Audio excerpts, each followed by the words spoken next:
Olá, Deus abençoe sua vida. Vamos para mais uma aula desse módulo de eclesiologia. Hoje vamos falar do papel do Espírito Santo na vida da igreja. Não tem como pensar igreja sem pensar na pessoa do Espírito Santo. Até porque o início da igreja se dá com a descida do Espírito Santo. O Espírito Santo, ele é a presença contínua de Deus na igreja. Então, se a igreja perder essa presença dessa pessoa tão especial, nós temos que entender que sem ele, a igreja seria apenas uma instituição humana. Mas ela não pode se tornar apenas uma instituição humana. E é a presença do Espírito Santo que faz essa diferença. Com ele, com o Espírito Santo, a igreja é um corpo vivo, é um corpo cheio de poder, é um corpo cheio de santidade. Ela tem uma missão. Se você ler o livro de Atos, é muito interessante, porque você vai perceber em todo o tempo a presença do Espírito Santo movendo ali. É ele que faz a igreja se mover, é ele que faz a igreja crescer, é ele que auxilia a igreja nos desafios dela. Então, desde o Pentecoste, ali em Atos capítulo 2, a comunidade cristã, ela passou a viver na dependência do Espírito Santo. É o Espírito Santo que consola, é o Espírito Santo que guia, é o Espírito Santo que capacita, é o Espírito Santo que santifica. Nós já tivemos aqui um módulo sobre a pessoa do Espírito Santo.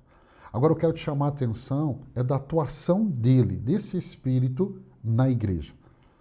Jesus ele prometeu aos discípulos, lá em João 14, 16, 17, e eu pedirei ao Pai, e ele lhes dará outro Consolador, para estar com vocês para sempre, o Espírito da verdade. O mundo não pôde recebê-lo, porque não o vê nem o conhece, mas vocês o conhecem, pois ele vive com vocês e estará com vocês. Então a igreja, ela só pode cumprir sua missão porque o Espírito Santo está presente nela. Calvino vai dizer assim: o Espírito Santo é o vínculo pela qual Cristo nos une a si mesmo. Sem ele, Cristo estaria distante de nós, mas pelo Espírito participamos da vida e da graça do Senhor.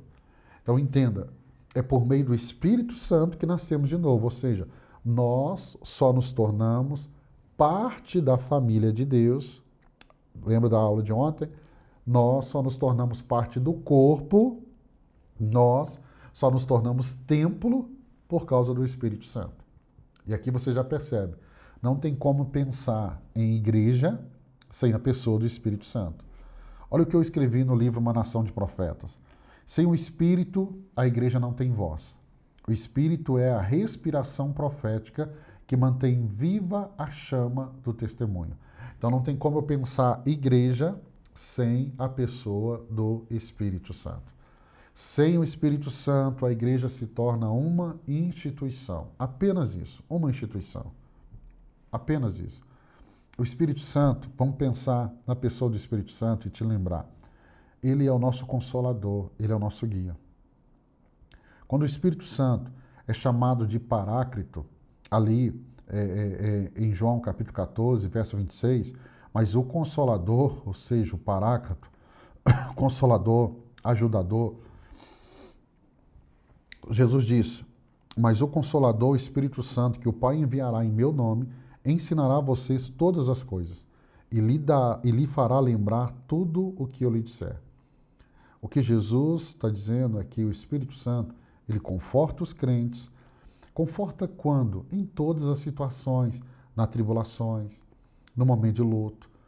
E ele não só faz isso, ele é o que guia a igreja em toda a verdade. Em toda a verdade. Pensar igreja sem a pessoa do Espírito Santo é difícil.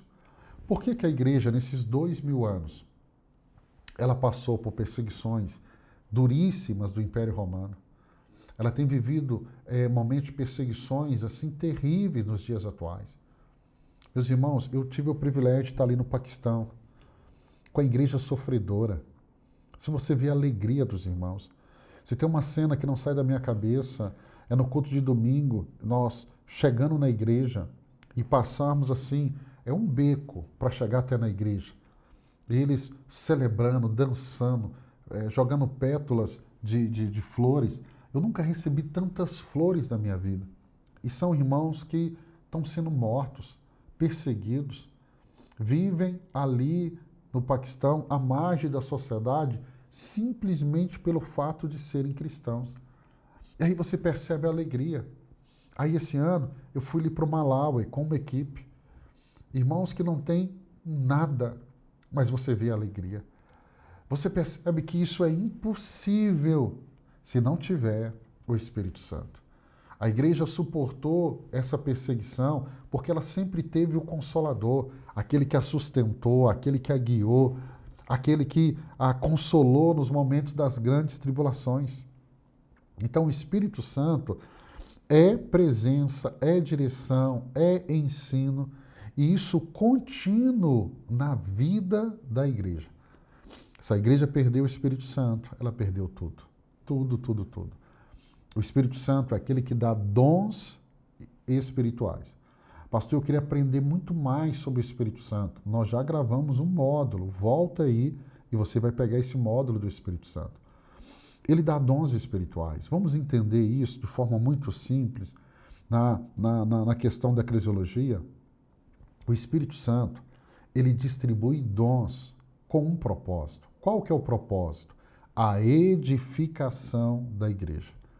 1 Coríntios 12, versos 7 e 10 diz assim: a cada um, porém, é dado a manifestação do Espírito visando ao bem comum.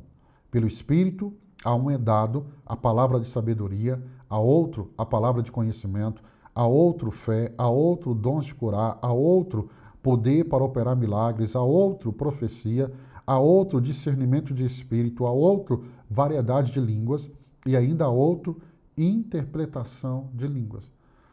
Então entenda, a manifestação do Espírito visa o bem comum da comunidade.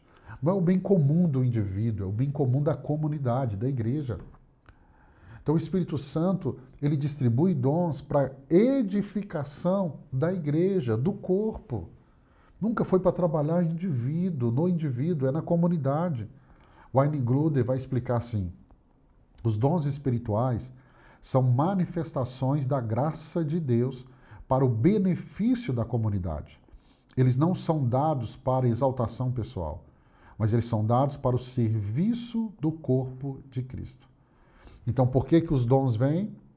Os dons vêm para manifestar a graça de Deus para o benefício da comunidade. Nunca para o indivíduo, é sempre para a comunidade. Sempre para a comunidade. E aí nós temos, além dos dons, nós temos o fruto do Espírito na comunidade. E aqui é muito importante, porque tão importante como os dons é o fruto do Espírito. Porque o fruto do Espírito vai moldar o caráter da igreja. Como que nós conseguimos viver em família sendo tão diferentes? Por meio dos frutos do Espírito. Sem o fruto do Espírito, vai ser difícil viver em comunidade. Meu irmão é muito diferente. Ele veio de uma outra cultura, e muitas vezes ele tem uma outra cosmovisão, e agora estamos iniciando uma caminhada e somos tão diferentes. Agora, se tem o fruto do Espírito, é possível. Gálatas 5, 22, 23, mas o fruto do Espírito é amor. Como que vamos viver em comunidade? Em amor. O fruto do Espírito é alegria, é paz. Como que vamos ter paz sendo tão diferentes? Frutos do Espírito. É paciência, é amabilidade, bondade, fidelidade, mansidão e domínio próprio. Irmão, sem o fruto do Espírito, é difícil viver em família. É difícil viver em igreja. Então, o fruto, ele revela maturidade e testemunho da igreja, do corpo, dos irmãos. Agora, quando tem dons espirituais e não tem fruto, isso vira barulho. Fruto sem dons, limitação. Então vamos lá. Vamos lá. Dons sem fruto vai virar barulho.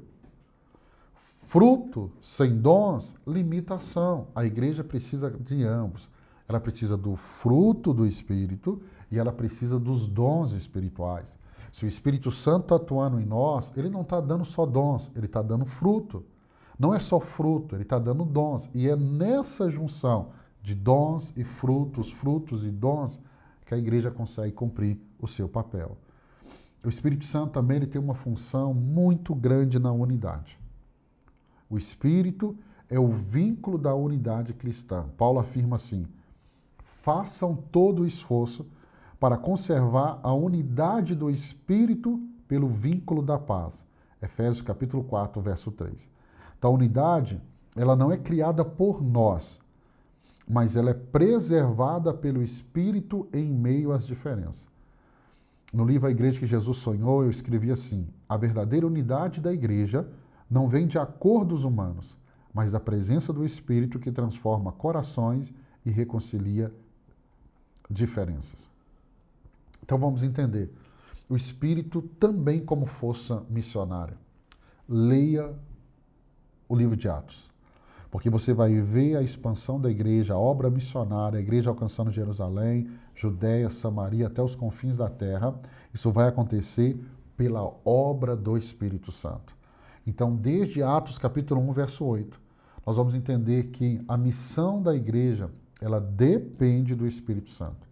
Atos 1, 8 diz assim: mas receberão poder quando o Espírito Santo descer sobre vocês, e serão minhas testemunhas em Jerusalém, em toda a Judéia, Samaria e até os confins da terra. Então, cada avanço missionário, e eu não estou falando só de Atos, cada avanço missionário em toda a história da igreja só foi possível porque o Espírito Santo impulsionou homens e mulheres, impulsionou igrejas, comunidades inteiras a testemunhar. Então, hoje, mais do que nunca, nós precisamos entender a relevância da igreja depender do Espírito Santo.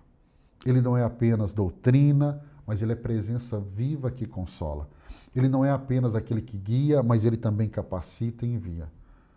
No livro Não Desperdice a Sua Vida, Samuel escreve assim: viver sem o Espírito é viver no vazio.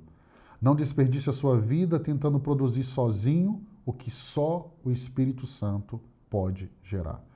Então, quando eu penso do papel do Espírito Santo na vida da igreja, eu entendo que ele é indispensável para a vida, para a missão, para a santidade, para a sobrevivência da igreja. O Espírito Santo, ele é o consolador, ele é o guia, ele distribui dons, ele é o produtor de frutos, ele é o mantenedor da unidade, da força missionária. Sem ele não há igreja.